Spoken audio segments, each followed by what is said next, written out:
Hi everyone. Before we proceed in my topic, I just want to introduce myself. I am Gina Rose Cagas, a BS Ed major in science, and we will gonna talk about classification of mental retardation, incidence and prevalence, and cause of mental retardation. Learning objectives is to know the classification of mental retardation, to evaluate the importance of incidence and prevalence, and to identify the different causes of mental retardation. Classification of mental retardation. The criteria in the AAMR definition are very extensive. Thus, a system of subcategories or levels of mental retardation was developed. Traditionally, subcategories have been based on IQ ranges. In the previous AAMR classification system, there are four levels that are still widely used today. The first one is mild MR with IQ scores from 55 to 70. Second one is the moderate MR with IQ scores from 40 to 54. Third is severe MR with IQ scores from 25 to 39.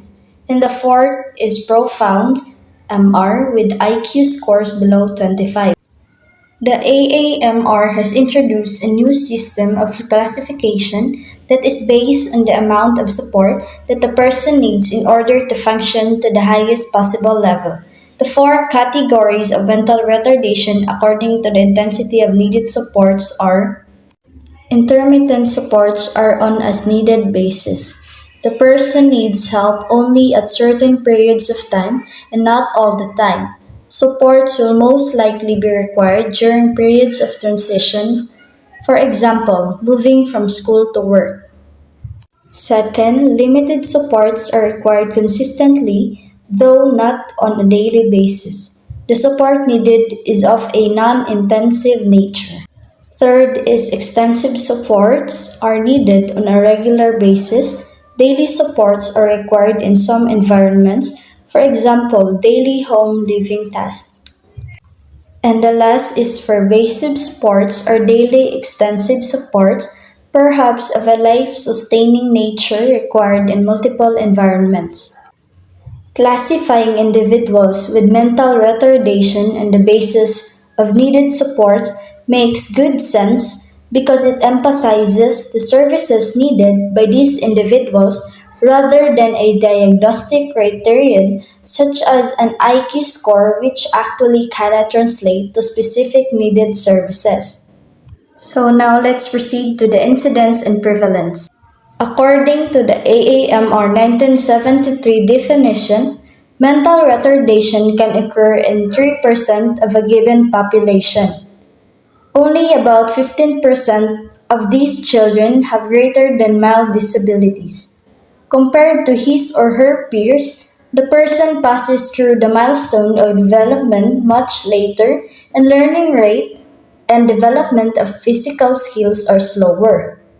Due to complications during pregnancy, birth, and infancy, concomitant conditions associated with mental retardation may occur, such as Down syndrome, physical handicaps, speech impairment, visual impairment, hearing defects, epilepsy, and others. So now let's move on to the causes of mental retardation. There are more than 250 identified causes of mental retardation. The AAMR classifies the causes or etiological factors based on time of onset, categorized as prenatal or biological, occurring before birth, perinatal, occurring during birth, and postnatal and environmental, occurring shortly after birth. The following factors are found to contribute to environmentally caused mental retardation. First is the limited parenting practices that produce low rates of vocabulary growth in early childhood. Second is instructional practices in high school and adolescence that produce low rates of academic engagement during the school years. Third is the lower rates of academic achievement in early school failure and early school dropout. And the last one is the parenthood and continuance of the progression into the next generation. Some prenatal causes, or those that originate during conception or pregnancy until before birth, are chromosomal disorders such as trisomy 21 or Down syndrome. Down syndrome, named after Dr. Langdon Down, is the best known and well researched biological condition associated with mental retardation. It is estimated to account for 5 to 6% of all cases. Caused by chromosomal abnormality, the most common is trisomy 21, in which the 21st set of chromosomes is a triplet rather than a pair.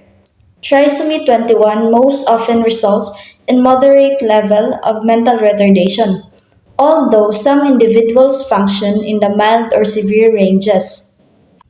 And the next one is the Klinefelter syndrome. Males receive an extra X chromosome, sterility, underdevelopment of male sex organs. Acquisition of female secondary sex characteristics are common. Males with XXY sex chromosomes instead of the normal XY often have problems with social skills, auditory perception, language, sometimes mild levels of cognitive retardation. This condition is more often associated with learning disabilities than with mental retardation. Next is the Fragile X syndrome. A triplet or repeat mutation on the X chromosome interferes with the production of FMR1 protein, which is essential for normal brain functioning. Majority of males experience mild to moderate mental retardation in childhood and moderate to severe deficits in adulthood. Next is Williams syndrome. It is caused by the deletion of a portion of the seventh chromosome. Cognitive functioning ranges from normal to mild and moderate levels of mental retardation. The characteristics are elephant or dwarf-like facial features. The physical features and manner of expression exudes cheerfulness and happiness, overly friendly, lack of reserve towards strangers, often have uneven profiles of skills, with strengths in vocabulary and storytelling skills. The next one is the Prader-Willi syndrome. It is a syndrome disorder caused by the deletion of a portion of chromosome 15. Initially, infants have hypertonia or floppy muscles and made to be tube-fed. The initial phase is followed by the development of appetite. And last but not the least is the phenylketonuria, or PKU, is one of the inborn errors of metabolism. PKU is a genetically inherited condition in which a child is born without an important enzyme needed to break down an amino acid called phenylalanine, found in dairy products and other protein-rich foods.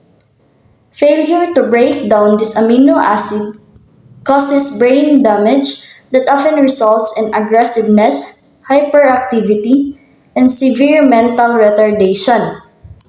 So that's all for my part. Again, I am Gina Rose Cagas, and I hope you learned something from my report. Thank you for listening, everyone.